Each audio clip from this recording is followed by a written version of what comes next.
તને બનાવીશ ઘરના મારા પોણી તને ભરાવીશ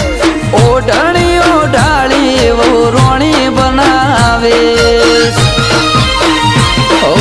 લગન કરે ફેરા ફરી લાવું તને ઘરમાં જીવની જેમ રાખું ના જવા દઉં પિયરમાં લગન કરે ફેરા ફરી લાવું તને ઘરમાં જીવની જેમ રાખું ના જવા દઉં પિયરમાં એ લફરું નથી કરાવું